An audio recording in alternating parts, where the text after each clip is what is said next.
August 10th, 2020, and I am here in a remote studio. Why? Because it's been a week and I still have no power. And while I'm thinking of it, where is Anthony today?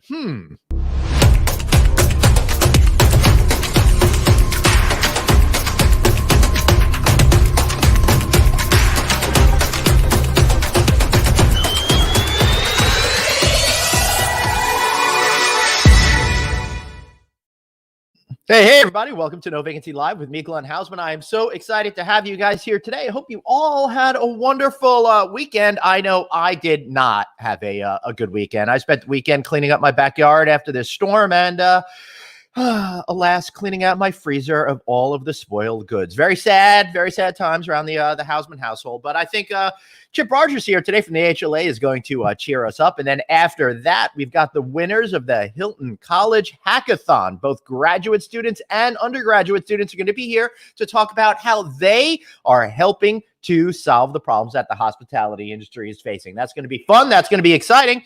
But before we get to that, let's bring in Mr. Chip Rogers, President and CEO of the AHLA.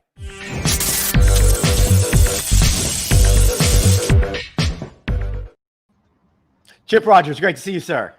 Glenn, good to be with you. Sorry to hear about your lack of power, so to speak. I know. It's really, let me tell you, it's a real tragedy over here. So we're over at Casa de Carolee, my mom's house over here, and we're chilling out trying to do this show, but it's really weird because she's hanging out over there. The wife's in the bedroom. The kids are asleep right over there. So it's a little strange performing for a crowd that honestly doesn't really pay much attention to what I do, Chip.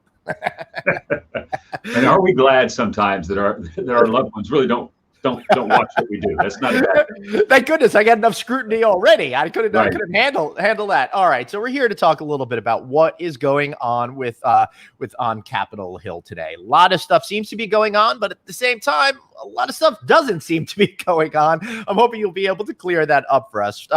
First up, there seems to be a little impasse on this HEROES Act. Both sides are having a hard time coming together to find middle ground. What is the scenario there? And then we can talk about those executive orders. You know, it's interesting, Glenn, if we were to look back at clips of this show a couple of months ago, right? I think I almost predicted this was going to happen. So essentially, this thing falls into, with respect to our industry and small businesses, it falls into three buckets. You have, on one hand, you have the PPP, which frankly, most people, both sides agree on, that we need another round of PPP for those businesses that have been hurt the most. That is in the Republican, what's known as the HEALS package, that allows any business that suffered a 50% or more loss. We understand they've actually negotiated down to just 35% now, which is great because that covers almost every hotel. Great. But they would get a chance to go back and get another PPP loan. We think that's wonderful. Democrats and Republicans seem to agree on that. The area of contention, as I predicted months ago, is on the Republican side is the protection against liability for business owners, so that they don't get sued over this. On the Democrat side, it is the extension of the unemployment at $600 per week, all the way into February is what they had. And then there's one more wrinkle to that. The Democrats had asked for additional billions of dollars in addition, actually, I think $1 trillion in funding for state and local governments. Republicans have said, why would we bail out mismanaged states? So that's the fight as it exists today. Now, everyone had thought, look, unemployment is going to run out at the end of July. The PPP lending is going to run out the first week of August. So clearly, by the end of July and first week of August, these guys would have figured something out. They didn't. They went home for August recess. Now, they claim that they're still working on this, and that's true because we're working with their staff. And the staffs on both leadership on both sides are continuing to work on this. But the actual members went home. They're not here in Washington, D.C. And so I know we're going to talk about the president in a minute. He jumped in with both feet over the weekend and made some changes through executive order. But where we stand right now is there's a lot of doubt that they're even going to pass a package until they might be forced to do something in the middle of September when the federal government would run out of money. They have to pass that funding bill nonetheless. Yeah, that might get them to actually do something. So, all right, so let's break this down because you said an awful lot there, Chip. Number one, recess. Everybody's gone home. So that just really means that they're not in D.C., but it doesn't necessarily mean they're out yachting and fishing and hanging out on the beach. A lot of times that means they're at their home offices. They're meeting with people in their local communities, right? So it's not like they're ignoring the situation completely. but there is a lot of needing to come together here, right? So, but is the leadership still there? Is like Pelosi still in DC? Is McConnell still in DC? Because they seem to be the ones that need to have that in-person interactions, where some of the marginal people that haven't been there as long could probably get away with being at home, right? Well, I know their staff are still here, and I suspect Speaker Pelosi is probably still here because I know she was working directly with Secretary Mnuchin and Mr. Meadows in negotiating this. So I suspect she's still here. But I think you bring up a good point, Glenn. Sometimes it's actually good that they're not in Washington, D.C., so they can get outside of this bubble and see what real people are dealing with. And I think that's beneficial because there are a lot of people hurting, and they need to understand that message. Right. And the reason why I say that, Chip, is because a lot of the hoteliers out there, we talk about this every single time you're on this show, right? How they should get more involved. This might be a good time to get people to come into your hotel to get a full understanding of the depth and breadth of this crisis for the hoteliers all around the country. So call your local congressional representative. See if you could get a meeting with them to come over to your office and understand the true nature of what is happening at your hotel. I bet, Chip, they've been to a lot of hotels that have been packed, but to see all of these hotels running at such a low occupancy right now might just be the wake-up call to get them on our side and understand that we need more help than what's going on right now. Well, a perfect example of Speaker Pelosi, when she goes back to San Francisco and were to drive through her district, she would see that most of the hotels in downtown San Francisco remain closed. Right. That's not good. Those are tens of thousands of San Francisco employees who have no job right now.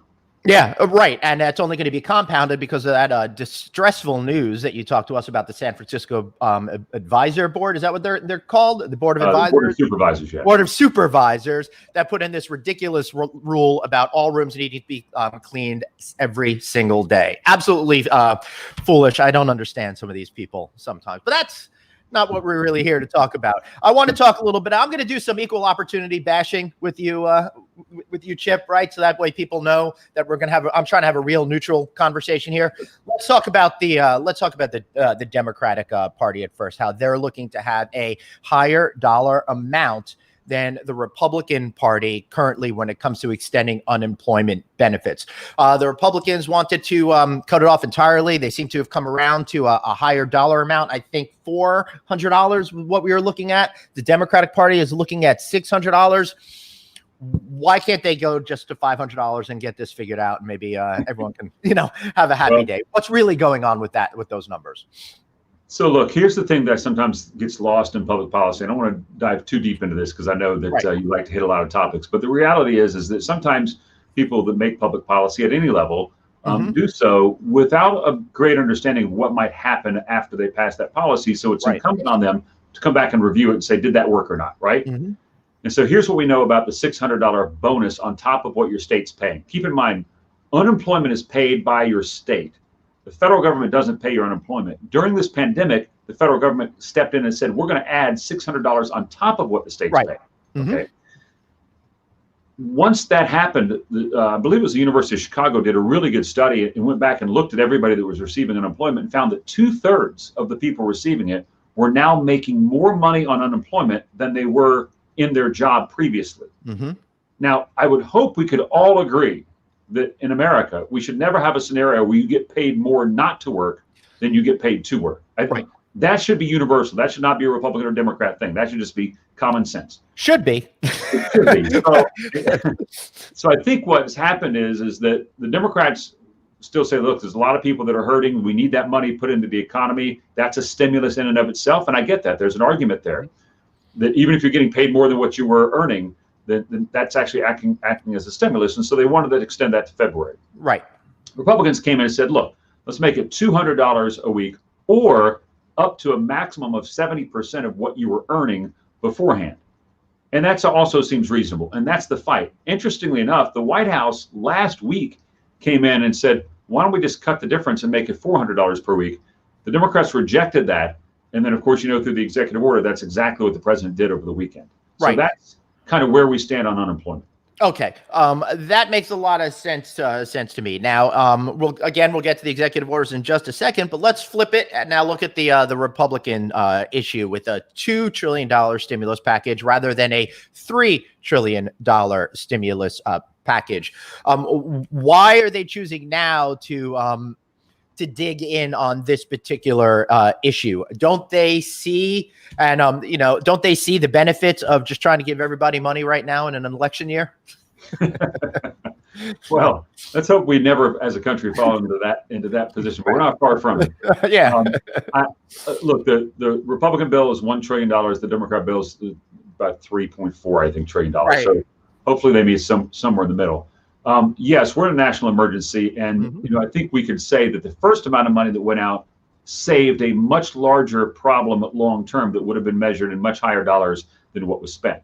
Now, to the Republicans' credit, I would say credit and detriment, we still have the Main Street Lending Act out there, which is $500 billion just sitting there and has been largely untouched. The reason it's been untouched because it doesn't work. They've got to fix that. Right. So if they could fix the Main Street Lending Act, which could really help the hotel industry, you would begin to see some money that's already been appropriated begin to be used. Keep in mind, even the PPP, there was $150 billion left over there, which is why they need to do another round of PPP for those businesses that have been hurt the most. And so we think there's money sitting there already if they can just change the rules without even appropriating any more. But nonetheless, this problem is not going away. And for our industry, it's not going away anytime soon. Wow. All right. So let me break this down. I didn't even know about this Main Street Lending Act, or I forgot about it with the massive amounts of information coming at us. Could you please explain that to our viewers now? And then we could figure out why this is not working.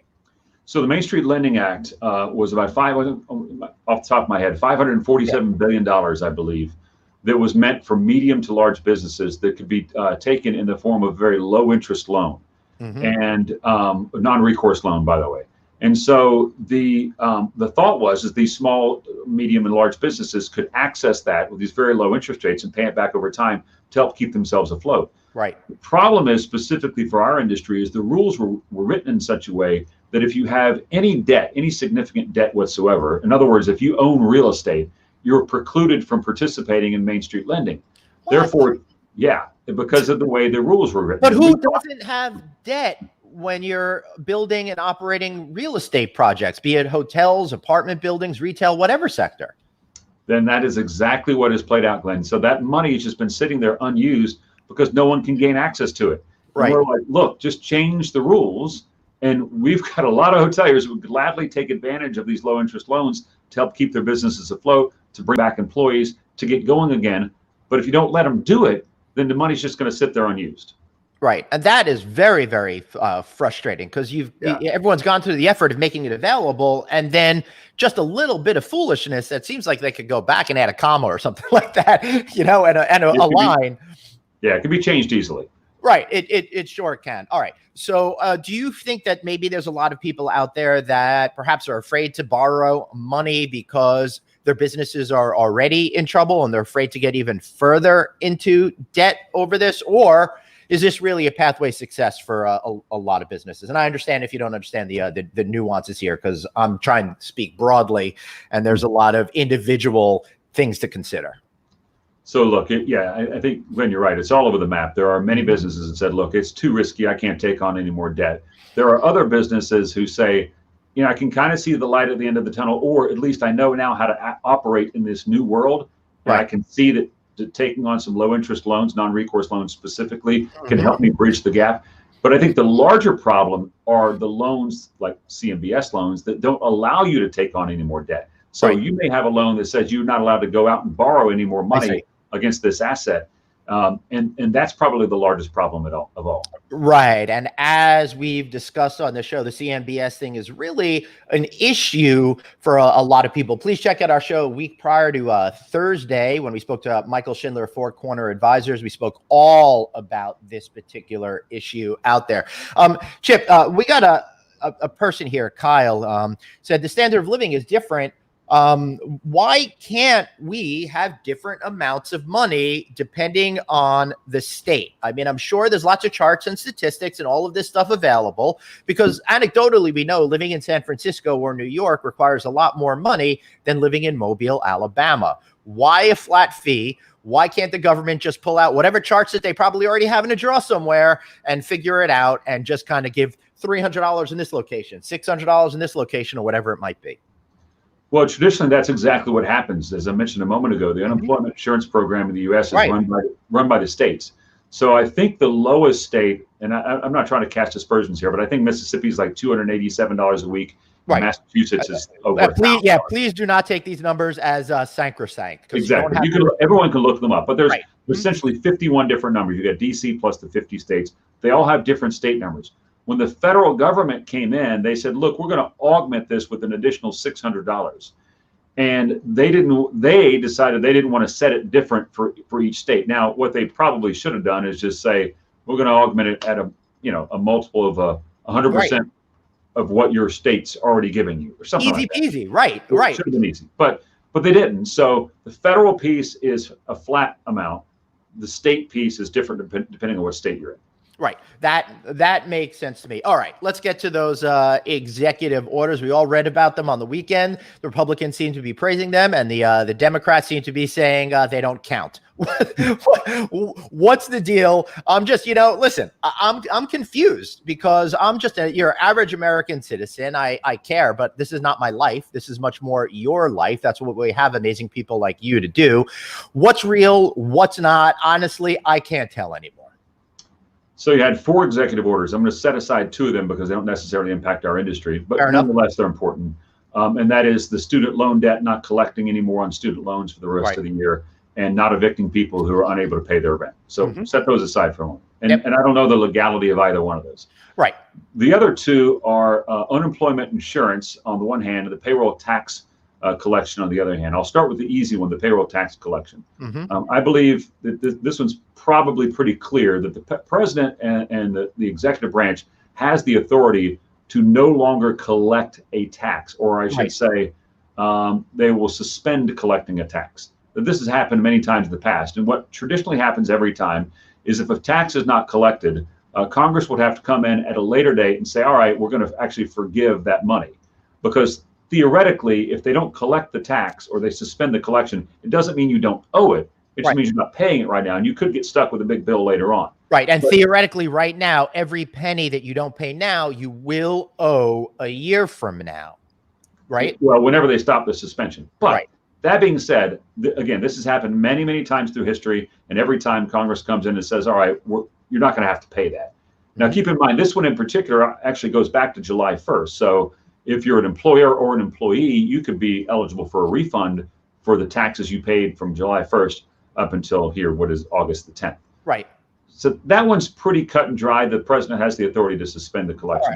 I'm not sure I understand the logic behind it, because the payroll taxes used to pay for my Social Security, and I only pay it if I have a job. If I already have a job, theoretically, I'm getting a paycheck every week so I can pay my bills and help support the economy.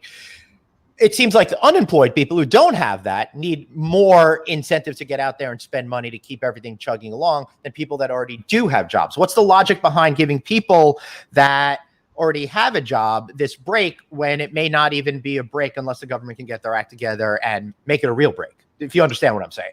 No, I know what you're saying. So I think the president was trying to come at this from how do I impact folks that are working, particularly at the lower end of the pay scale, because keep in mind, this only pertains to folks earning $100,000 or less. Correct. And then how do I help people that are unemployed? And unemployed is the next executive order we'll talk about. But with this one, keep in mind that it's 50% for the employer and 50% to the employee. So this is a help for the employers as well. I get it. Right. And for the employee, since the president does not have the unilateral authority to send out the $1,200 checks, which has been discussed, this is their way of saying this could be almost $1,200 anyway. So I think he's just trying to get at it from a different angle. Right. Okay. And now the last executive order.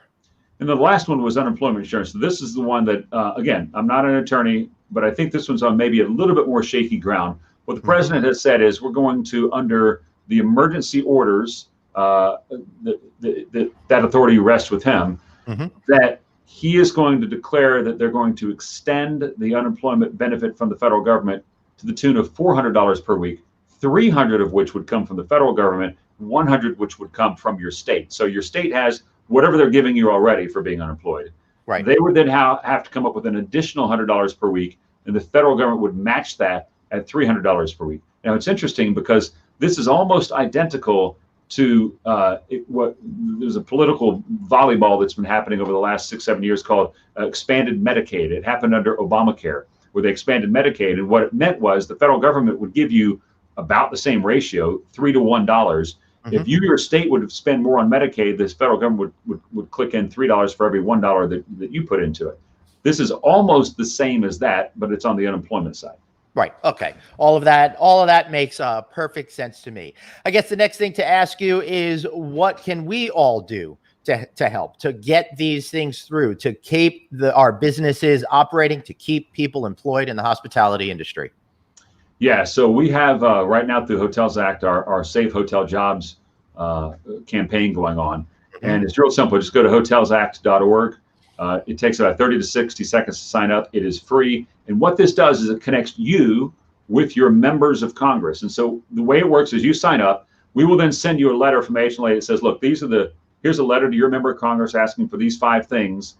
You just click send. You don't have to do anything. And it sends it from you to your members of Congress. So far, since the pandemic started, we've been able to generate 175,000 of those letters. Wow. We'd love it to get it to 250,000 over the next few weeks. That would be great. So everybody that's listening to me right now, if you're in our industry at all, this is free to you. It takes almost no time whatsoever, and it's the easiest way to make our voice as loud as we can make it. That's a really awesome suggestion. All right, so Chip, before I let you go, I do want to I do want to see, where is all this going to go for hotel owners? We've got 50% now of employees back to work in the hotel industry. Obviously, we're never going to get back to 100% in the near term, maybe 3-4 years from now. What does this really mean to the overall health and security of the hospitality industry, if anything, if you feel comfortable commenting on that? No, I'm comfortable with it. I'm comfortable talking about an uncomfortable situation. Yes. We're in dire straits here. There's no question about it. It's interesting, Glenn. You know, if you go back to January, the nation was boasting 3% unemployment, which is almost unheard of. It's amazing. Yeah. The idea that we would have ever gone above 10% was just, I mean, no one would ever think that could possibly happen. We haven't known things like that for a long time. So right now in the U.S., the unemployment rate's a little over 10%. That's good because it was up around 15%. It's come down. The unemployment rate in our industry is over 40%. Right. And if that doesn't get you to understand how bad we've been hit and how many people are just hurting, I'm not sure what other number I can throw out there. Yeah. So we've got to stay united. We've got to continue to remind policymakers everywhere that we were hit first, we were hit worst, and it looks like we're going to be at this to the last, right? Right. Yeah. Us on our side, and then on the restaurant side of the business as well, which is being absolutely devastated over there. Yes. All right. So have you partnered at all with the National Restaurant Association on anything? Have you been speaking with them, for example, about a common strategy that you both could take to the Hill to save both of our industries? We work with them on almost a daily basis. Keep in mind, we also have a formal partnership with them through their educational institute, where we created free, or not free, they're very low cost, I think $5, training videos for the entire industry for how do you take care of the hotel from a safety and cleaning standpoint with respect to coronavirus. And so, yeah, we work with them every day. Excellent. Chip, what would you like to see the government do to get people to travel again? I know we talked about maybe 100% deduction on business travel expenses. Is that going to happen at all? What do you see as a great solution to try to get people to travel? Because you and I both know the biggest hurdle to overcoming travel is getting people to travel. And once they travel, they're happy about traveling, right? Yeah, I mean, so much of it, Glenn, as you know, is will they go to the airport? Will they get inside of an airplane? There's a lot of fear there, even though our friends in the airline industry have done an incredible job. I mean, Hail Ed Bastian at Delta. I mean, he's done a tremendous job, for example. Please continue. They certainly have. Look, it's all about the fear right now, and the fear is in two parts. The fear, number one, is, of course, am I going to get sick with coronavirus? Number two is, can I afford it? That's an economic fear that I think a lot of people have right now. The good news is travel is cheaper than it's ever been. You know what the room rates are. They've come down dramatically. I can go book a round trip flight from DC to Atlanta for less than $100 right now, round trip. It's crazy. Wow. And so you can get out there and travel. You can get in your car and fill up for $2 a gallon in most places across the U.S. So there's a lot of great opportunities. Plus, with so many kids not going back to school in the fall, we've been trying to get this mantra out there that it's not work from home, it's work from anywhere. You can easily work from a hotel room. You can take your kids and go on a mini vacation and work from that hotel room. So there's a lot of good stuff happening. But the reality is there's a pretty significant segment of our population that's not going to travel out of fear until such time as they see a therapy that is working or a vaccine is with us. Right. I did see one survey that said only 19% of Americans are interested in traveling right now, which is not a number that we want to be hearing or seeing. But Chip, I plan on going to the lodging conference in September. Harry's still holding that, and I'm really hoping that some of us folks can really get together and celebrate traveling again. I'll be there, and I'll be there. Celebrate with you. Yes. Excellent. Any final thoughts before we let you go, sir? No, Glenn, thanks so much for what you do. You and Anthony are just doing an amazing job getting this message out. And it's a message that must be heard. And if we're all in this together and we yell loud enough, they will hear us and they will take action. They've been doing so far, and we appreciate all your help in making that happen. And thank you for everything that you're doing on Capitol Hill, because without people like you and Roger Dow and Cecil Staten and some of the CEOs of the major hotel companies, we wouldn't be we wouldn't have progressed as far as we have already. So thank you for your hard work and dedication. How are you feeling these days? You finally over being sick and back at it? No, I never got sick. I'm feeling great. Did you say you have shingles or something like that? Shingles, you're right. Yeah. It's interesting. We talk a lot about the coronavirus vaccine. If any of you out there, go get the shingles shot. You do not want this. It's been with me for about 5 months, almost 6 months. It's almost gone now, but it's terrible. You do not want it. So go get the shingles shot. No, the worst, even worse than shingles is the aluminum siding disease. That's not a good one. All right, sorry to leave you in such a horrible joke there, but that's a bad joke. Did I tell you that I haven't had power for 7 days and I'm a little cuckoo for Cocoa Puff? We can tell. Chip, last thing, just shout out again how people could sign up to get that free resource to get out the word to the politicians out there that we need their help. Hotels, plural, hotelsact.org. Real simple, free and quick. Beautiful. Chip, Thank you so much. And best of luck to you out there. I hope we can get some of these problems solved and get hoteliers back to work. Thank you so much. See you soon. Thanks. Take care. Bye-bye. Bye-bye. Bye-bye. All right. Boy, it was Chip. Chip, absolutely incredible. I really appreciate him always coming on the show and giving us great information. And now we are going to go to the winners of the hackathon, but let's bring in one person to get us started.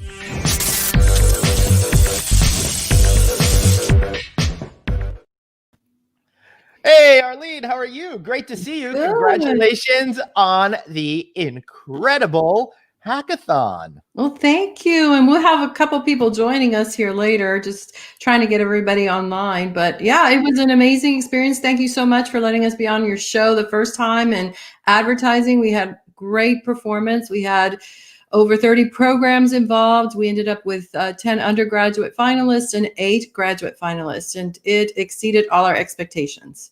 So we are, of course, talking about the HC3 hackathon over there, and the whole notion behind the hackathon. And Arlene, I know you will correct me if I'm wrong, but to find solutions to what's going on right now in our industry. I mean, we've all been hit really hard by the COVID-19 crisis. So all of these undergraduate students and graduate students were tasked with coming up with winning ideas that are going to help hoteliers find success in the future. Now, the key, Arlene, was to make it easily implementable and not really expensive. How did the students react to this? What did you feel in the results? And then I'll tell you a little bit about how I felt judging all of these.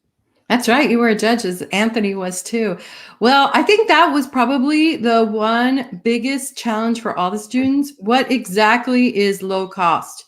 Because what low cost to me may be high cost to you, right? So it was defining that. And because we were all over the world, it's going to be different for a lot of people. So I think that was the biggest challenge. But I think definitely when you look at the winners, they addressed it. They were right on point. They identified how they were going to reuse or repurpose things already that they had in a hotel or could be found in a hotel, and how they were going to use that to add on to it, low cost, and implementing it within 30 days or less. So both of the winners, I think that's why the judges chose them, were very explicit about how that was going to happen. And then even the second and third place winners had some interesting ideas. So if you have a chance, I know you have the links to the hacks that were submitted, and we have them all there. All of the finalists are there, as well as the names of their advisors. So if anyone is interested in maybe further pursuing something that the students, working with the students to try to take them to the next level, you can contact their advisors, and then they can help maybe facilitate something of that nature, of trying to move the hack forward, if you will. But some of them were very simple. If you watch one from the school in the Philippines, they actually had a very unique one, which was a pedal on the door to open the door. How simple is that, right? But it's obvious, but none of us have necessarily thought about it. So, well, that's what I love about bringing the students into this, Arlene, because, you know, I'm not going to speak for you, but I'm an old dude. I've been around for a long time. And I think sometimes when people have been in something for so long, they tend not to see things that might be plainly obvious to somebody else. And that's what's exciting about having the students come in. Fresh perspective. They're not laden down with decades of how things are supposed to be. Instead, they see how things should be. What are some of the other lessons that you might have learned from the students? And then we'll get to some of the winners. Well, you know, they were very ingenious, and they thought of things from like you said, a different perspective. And we at the school, we also had, while they weren't in the hackathon, we had a team of 5 students who were our student managers that helped us put this together. And so I learned a lot from them, different things, different perspectives of looking at this, because we've never put together a hackathon like this online. So as you can imagine, we were learning as we were going, but both my colleague, Dr. Taylor, and I learned a lot from them. And just the communication, everybody, we're hospitality at the end of the day. And everyone was just so friendly. And even after all the winners were announced, I saw the text going back and forth saying, maybe one day we can have a beer and talk about this. Maybe we can collaborate on something in the future. So even though they're miles apart, they're all already talking. We created a LinkedIn page just for this particular group so that they can network, and we invited the judges to also join. So I think all in all, it was successful, and industry obviously participated so much. They offered of their time. You offered your time on your show. Anthony's offering some consulting time. Sean Worker with T5 Strategies offered insight. HFTP, obviously a big supporter. We're doing 2 webinars this week, tomorrow and Wednesday, with the winners of the top 3 places to discuss how they came up with their ideas. Art, who did all of the graphic work, which you know him well as well. Just everyone gave of their time. The judges, everyone's busy trying to deal with their own issues, but everyone found time to support the students. And of course, our Dean Reynolds, who was extremely supportive when we came up with the idea and backed us 100% of the way. How awesome is it that you were able to take this not just across your school, not just across the state, but around the world? So engaging students from all over the world, what have you found to be the things that they have in common? And what are some of the things that how they may approach problems differently, perhaps because of language or culture? Well, we did have a few little semantic issues when we were dealing with some things as to what someone thought something was, but we all worked it out. You know, at the end of the day, I think they're all very much the same. They just, each of us has different unique environments that we grow up in, so we see things just slightly different. Some looked at things from a more complex angle, and some of them looked at it from a very simplistic angle that would address more where they were located. But I think overall, we're all pretty much the same, right? Just a few differences, and they were all a pleasure to work with. Everyone was extremely cooperative. They followed the rules. And here's something that I did find very unique, because I have a 17-year-old daughter, and if you have kids, you know how it is. Timeliness. Timeliness. All of the students turned in their hacks on time, which was to me amazing, because we're looking at all different time zones, right? They all managed to turn it in on time, which was great. It allowed us to get you to the judges all the information. And as you know, you didn't have too much time to judge. So we wanted a quick turnaround. I know it was fun when I did the first round of judging. It was nice. I was in my backyard having a cup of coffee on a Saturday morning, and I got to watch video after video after video. I'll be honest with you, really inspired me, and it made me say I got to work harder because these smart kids are going to come and surpass all that we've been doing. All right, so let's talk a little bit about graduate school. In third place, La Roche Global Hospitality Education out of Switzerland. That was pretty cool. Second place was DeSalle College of St. Benilde. Is that how you pronounce that? I think so. That's in Manila, Philippines. Yes. And then in first place, La Università Illum in Milano, Italy. Is that the university name? Yes. I believe so, but we have a representative from that. I know. She might be already on. And she's backstage. Let's bring her in right now. One of the team members of the winning team out of Milano, Italy, Aurora Di Pinto. Boom, there she is. Congratulations, Aurora. Hello, good evening. Hello. How are you? Congratulations on the big win. Thank you. Thank you so much. We are really proud of our work. Yeah. That's excellent. Now, Aurora, before we get to your work, what we're going to do is we're going to play your video so absolutely everybody can see what it is. So, Producer Jeff, if you could bring up that video, let's give it a shot. COVID-19 has dramatically affected the hospitality industry, and one of the main safety measures is to keep distance between people, avoiding gatherings. These prevention measures determine the end of the breakfast buffet experience, which was an important part during a guest stay and a cost-efficient solution from a business point of view, in order to limit the spread of the virus. Hospitality structures have tried to adopt different breakfast ideas during the post-COVID scenario, serve buffet or a la carte service. None of these represent a complete solution to the problem because of an increase of staff costs, gatherings in queues, and the failure of the authentic buffet experience. Therefore, we present a safer and innovative breakfast concept, the itinerant buffet.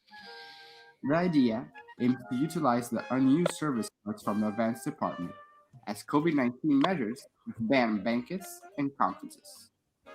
Staff members will set up a cart with food and beverage, covered by a plexiglass container serving the seated guests passing between tables. This concept would redeploy unused existing resources, avoiding gatherings, and reinventing the pre-COVID buffet experience with a minimal increase of staff costs and investment.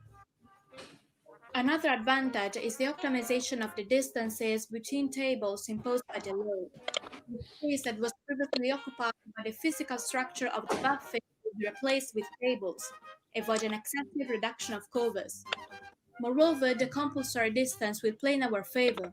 It will be essential for the passage of the cart and for a successful service. The itinerant buffet could be used across hotels of various types, and it is also perfect for different occasions apart from breakfast, such as a Sunday brunch. Depending on the type of the structure, this idea could be implemented between 10 and 15 days, having to adapt only staff, shifts, and breakfast room layout. A specific online survey will be used to understand the opinion of guests about safety level, quality of the new experience, and how to improve it. It is also important to respect the needs of customers who instead prefer to totally avoid sharing common areas, with reinforced room service with QR code menu and booking options available in any room, and no contact delivery and pickup. Innovation, minimum investment, short timeline, optimization of the space, and versatility are the drivers of our proposal. With this project, we'll offer a new breakfast concept respecting COVID-19 safety measures and the different needs of our guests, guaranteeing an unforgettable experience.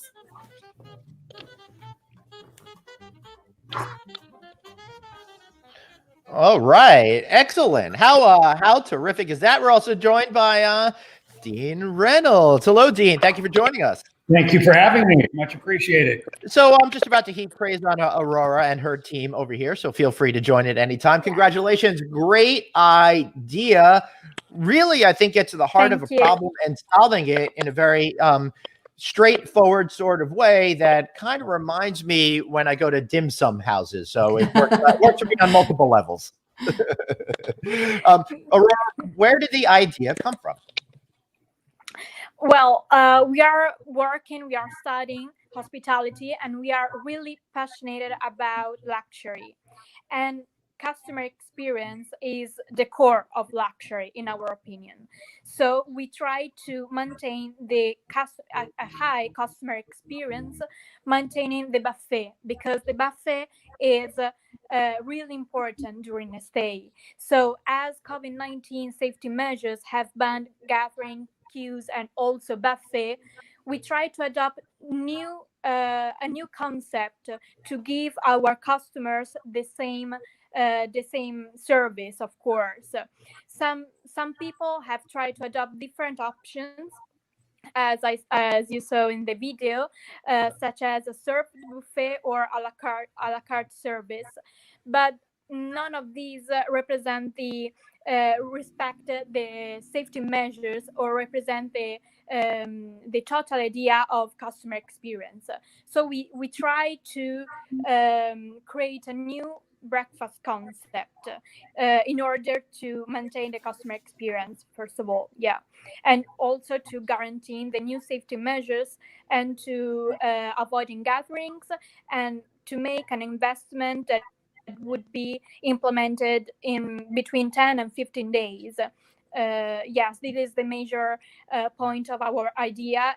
Our idea might be simple, that's true, but we try to sell it in the best way to grab the attention of our audience. I'm sorry.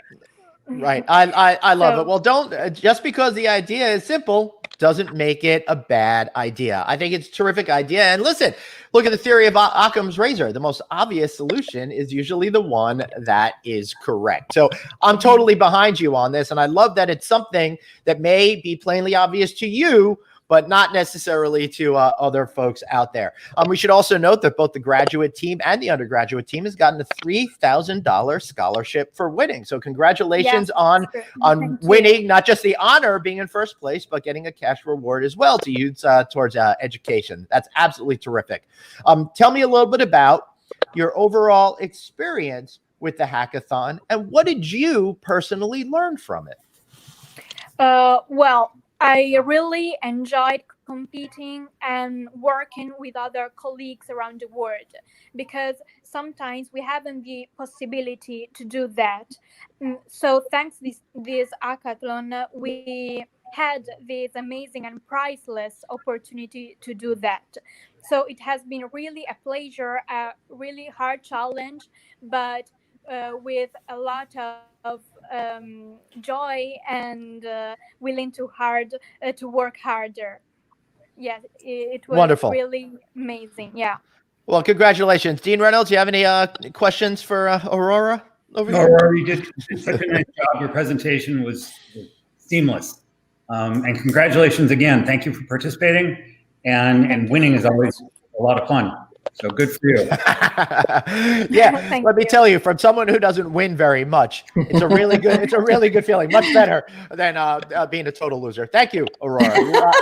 Thank you really very much. awesome to have you here. Congratulations to you and your teammates, and thank you for being so smart and being the future of hospitality. I look forward to seeing you again sometime. Thank you. I would like just to thank my teammates Yuri Of course. and Daniele, because teamwork is what made us to win this challenge. So thank you, guys.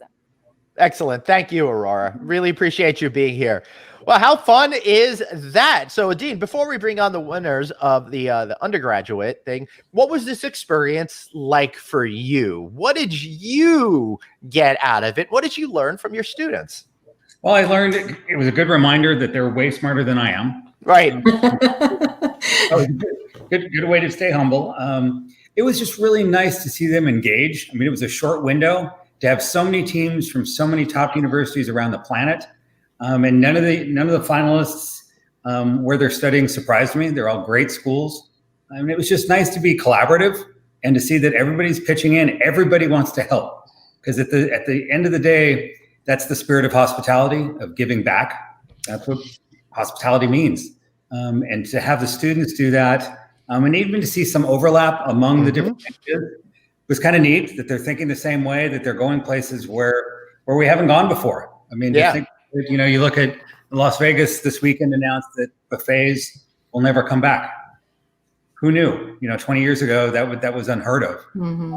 The students too are coming up with ideas that no one saw that coming, and it's just neat. And just to see the enthusiasm in the videos, the passion there. It makes you feel good.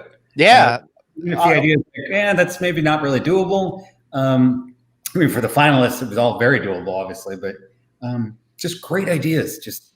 I don't know. It's just touching. And also, I think they really showed us how you could do videos as well. They're also talented with that, and they really use that medium to really great effect to get across their messaging in a very easy, compact way that made us judges really be able to understand. All right, so let's go to the first place winners of the undergraduate team. But first, before we do that, let's congratulate the third place team from the University of South Carolina and the second place team from New York University, where I may have spent some time as an adjunct professor in my earlier years. And now first place winners from George Brown College and Cornell University. We've got representing team Aida Saranjipova. Did I get that right? Yeah, you did. Hello. I practiced that all morning. All right, I'm kidding. I just looked at your name for the first time. Congratulations. I'm really excited for you. What was it like for you being a part of this competition? And then we'll get to your video. Oh, thank you so much. First of all, I wanted to thank you for having me as a representative of our team to be able to talk and share about our project. I think it's very exciting. Sorry, I forgot what was your question. Sorry, don't get too excited because I may ask you some questions that you'll hate. So we'll see. We'll see how that goes. So let me ask you this: what made you want to participate in this hackathon? It's actually an interesting story because my friend Arina, we studied in the same high school in Kazakhstan because we're both from Kazakhstan, and so she saw this post about this hackathon that's going to take place. And then we thought, since we have more extra time during this summer because of the pandemic, we decided why not. And it sounded very interesting. And so she also invited our other friend who also studied in the same school, Arujan. And then Arina actually also knew this other girl, our last teammate. She's from Russia, but she also studies in Switzerland in AHLA. So we all kind of got together, and then we decided to participate. Awesome. Well, a big shout out to all four of you over there. All right, producer Jeff, let's see what Aida and the team have come up with. This is Emma, a frequent leisure traveler who was supposed to stay at the Hotel Transylvania. Given the current pandemic, Emma is now very anxious about her trip as she chooses to avoid unnecessary interactions with others. So how can Emma be convinced to keep her original plans? By Crowd, an innovative solution to overcrowding in public areas. Crowd provides a guest-friendly interface to monitor the number of people present in hotels' social spaces. Now, future visitors like Emma can relax and know that they will be safe and comfortable throughout their stay. So how does it work?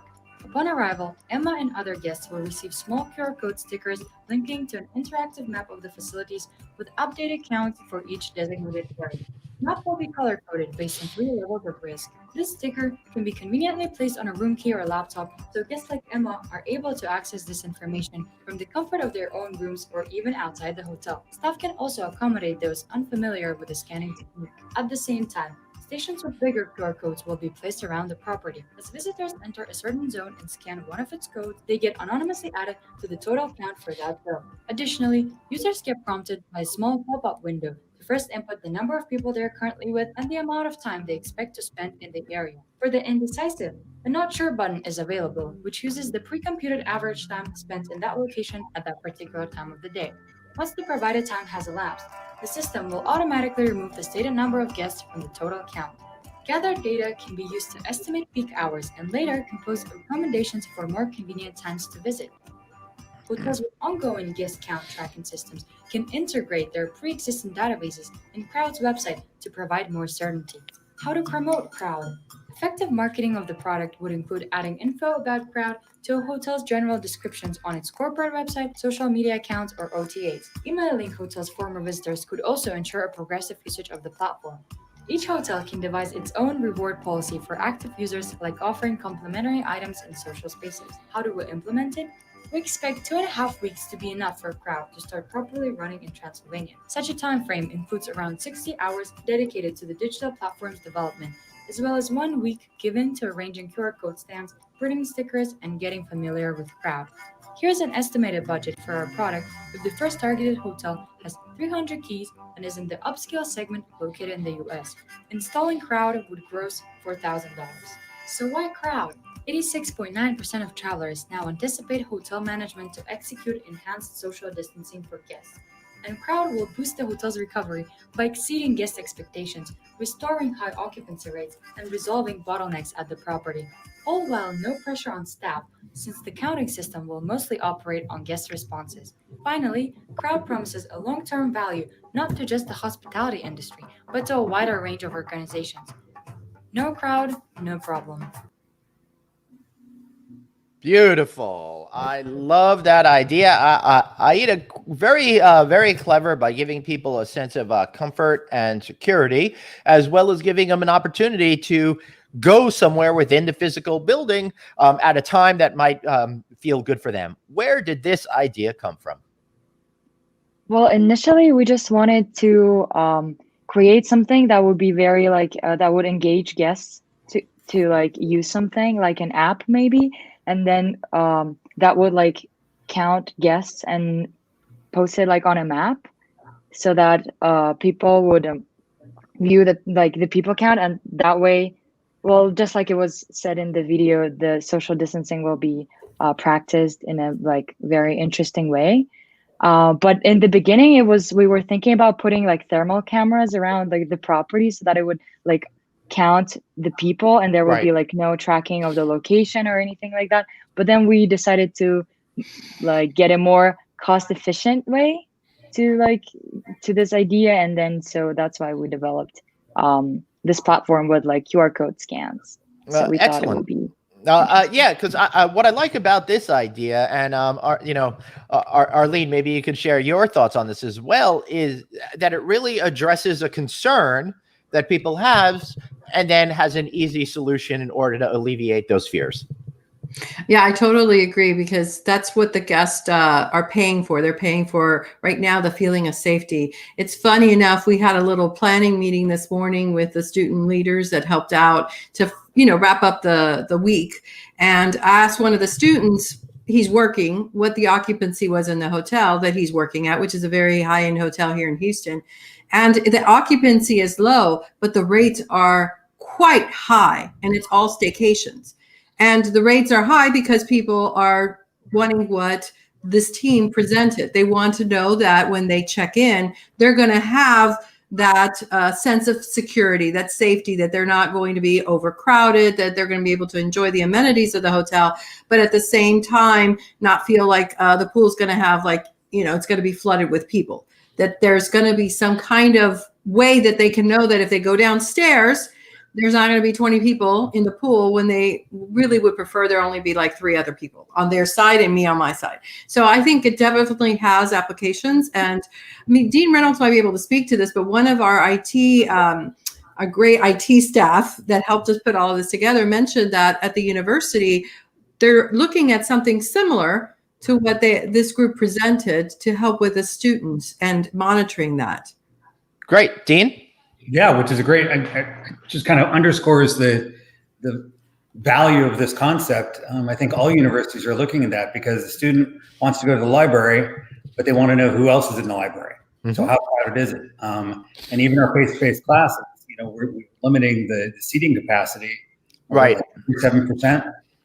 But we have a little sticker on the desk saying, "Don't sit here." We can't physically restrain them. But so a student may want to know exactly how full is that classroom, or should I stay at home and take part in the class from home, which we're encouraging that. So we're doing multimedia presentations for classes to really make it as valuable and safe for the students. And what I like about this concept, well, first, the quality of the video was outstanding. I mean, it was Thank you truly, so much.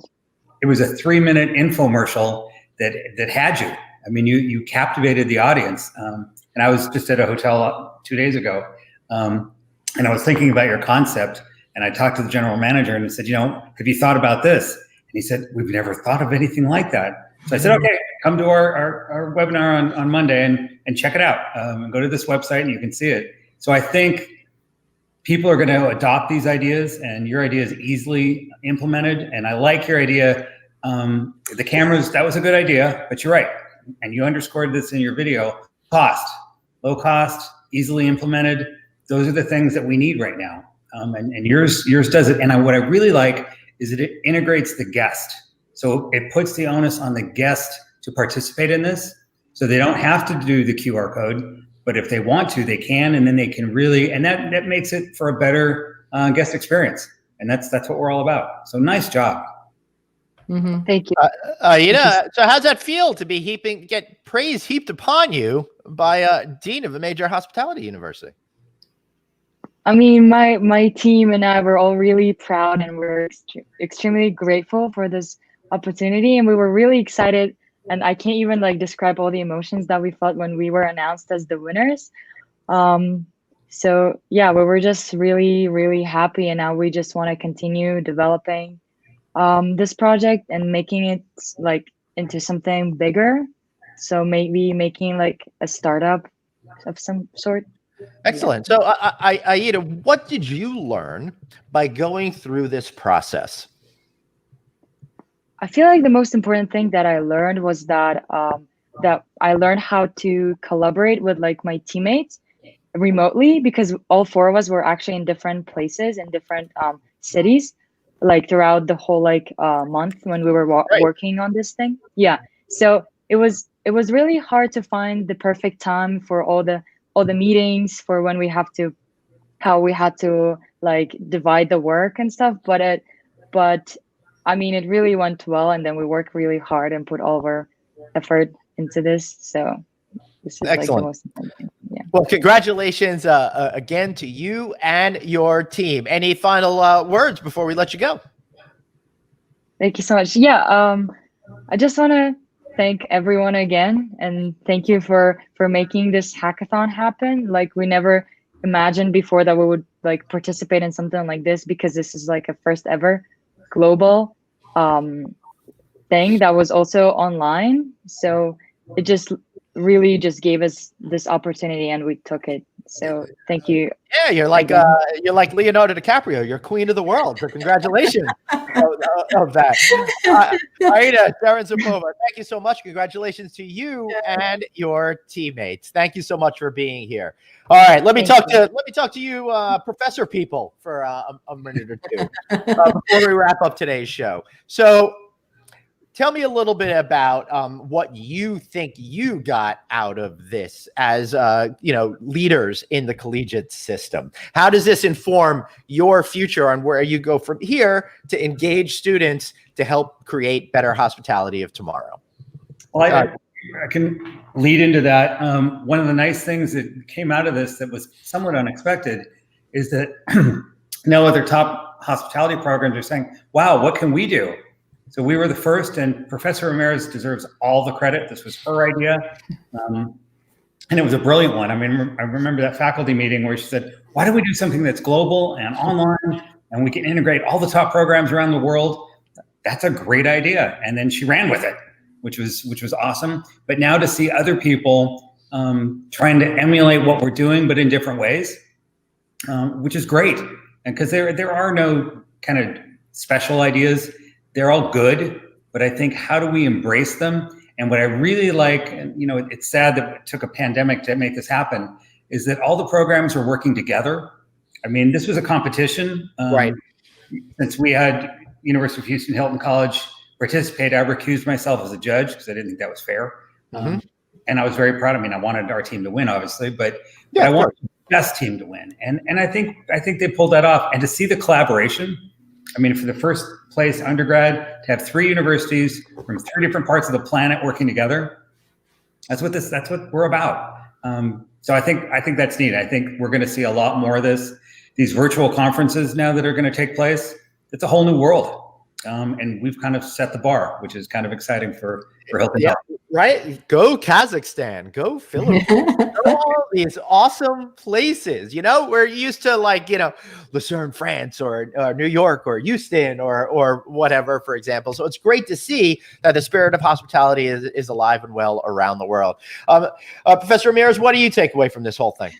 Well, I think one of the cool things that came out of this was that because there was really no cost involved to participate, because there was no travel, unfortunately, but because there was no travel, because there was nothing like that, there was no fee for anyone to do it, it really allowed us to see what is out there, what the programs are doing, and the caliber of student that is out there in, like you said, the programs that don't necessarily get all the press.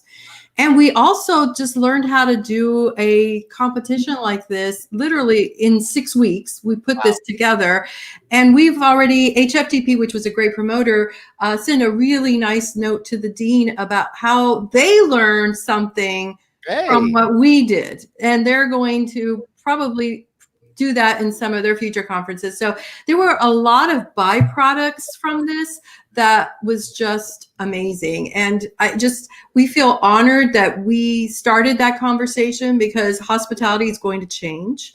It's going to change, and there's going to be new rules or new dynamics to it. And we've started that conversation. We've let people know we have to think differently. We can't think the same. And it also, we provided material and ideas for maybe the other programs as well as ours to incorporate some of this into the classroom, because we can no longer take the curriculum or the lecture that we did last year and continue it this year, because it's going to be different. So I think it allowed us to see that, to embrace it. And it was just exciting. I love just dealing with the students and just listening to their ideas. And, it was just a lot of fun. And I'm just so happy that I was able to do this. And like I said, the dean thanks me, but I thank him, because, not everybody has an environment where you can just say, can I do this? And they say, yeah, go run with it. Yeah. So it's great. It's just awesome. So what next? You're going to have to do this again somehow, right, Dean? Absolutely. Well, I think Arlene's got a plan. What for next fall? Yeah, we'll probably start announcing something. We need to chat, because we haven't really had time to decompress, and we still have 2 events this week. We had your show, which we're so thankful that you let us be on the show and promote this. But HFTP has 2 webinars tomorrow and Wednesday, highlighting the 3 top teams, and they're going to talk about some of the things that you just mentioned, like what they think of, what's next. We have some people already interested in talking to the students too, to move the projects forward. But I think what we'll probably do is, maybe if we all agree, is announce it again in the spring, and maybe do it over the summer, where it doesn't take away from the traditional time period that school's at. But we're also doing an internal competition in our college in the fall with the local Houston community and our undergraduate students, to see what they can come up with, which again is bringing these ideas to sort of the classroom. But this again is voluntary, and we've already got students interested in participating, because they want to be involved. They want to be the answers, or provide the answers, be the solution to what's happening in our industry. I love it. That is absolutely incredible. All right. So how could we find those HFTP webinars if people want to, sign on to them, if you have that information? And then any other shameless plug that you might have for you all. Just take it away.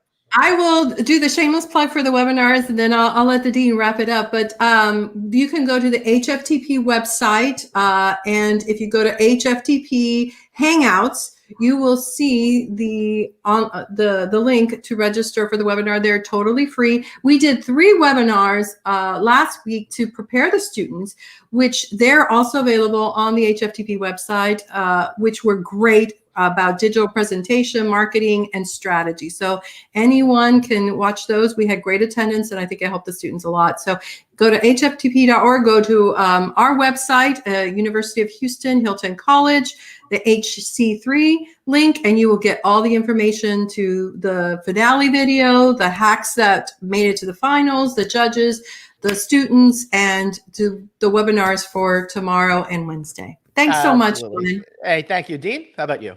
Oh, well, first, again, thank you for having us today. This was just a great experience. I always like working with you. Very exciting. Probably the best part of this is that we're getting deans and directors calling us saying, when are you going to do this again? Yeah, that's awesome. We're already signing up. And when we first announced that, I got countless emails saying, we didn't plan for this. You know, we're not in session with the pandemic. Can we participate next summer? So the fact that people are already showing interest about the next version, it's kind of cool. And I think it's neat. And it's also kind of neat because now people are thinking, okay, well, we can't do a hackathon because Hilton College already did that. What can we do that's different? And that's great. So we're sparking, new fires. And the fact that we are going to do it again and that we own it, it's just good. And we're giving back. And we're showing our students that the spirit of hospitality is giving back. And that's what we're about.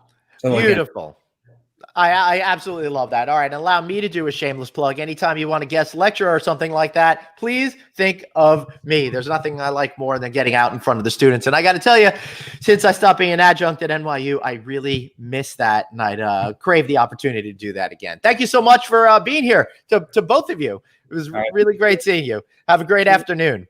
All right, so that'll wrap it up for today. I want to thank all of you for watching another episode of No Vacancy Live. Be sure to subscribe to our newsletter. Text the word hotel to 66866, which will give you a great summary on all the shows that we're doing over here and all the new things that we plan on launching. Of course, check out Anthony's Hospitality Success group. That's Hospitality Success. And go check out our Hotel Reboot, hotelreboot.com. You can go ahead and get the back shows that we did. We've done 4 of them. You could access right now, for example, Refuel, which focuses on food and beverage. You could get our Reinvest and Redevelop panel, which is all focused on how to get money from banks and where to reinvest your money, all of that important stuff when it comes to the banking and the loans and all of that fascinating information. So check that out at hotelreboot.com. I want to thank you all for being here. You guys rock. Thank you so much for creating this amazing community. And we're going to have some announcements this week about some changes that we're making here as we try to move forward and redefine what we're doing in this brand new era. So remember, guys, you've got one life, so blaze on and take care of yourself. We'll see you guys tomorrow. Thanks for watching. Oh, and I should say, rest of the week, AHLA. They're doing their virtual conference. So each day we've got someone different from AHLA. Tomorrow we got Biren Patel, chairman. Wednesday, we got Vinay Patel, vice chairman. And then after that, on Thursday, we got Cecil Staten, who's the president and CEO of the organization. Stay tuned for all of that. Make sure you attend their virtual conference, which I might be participating in as well. So go check them out. Check this out. We'll see you back here tomorrow. And I'll say it again.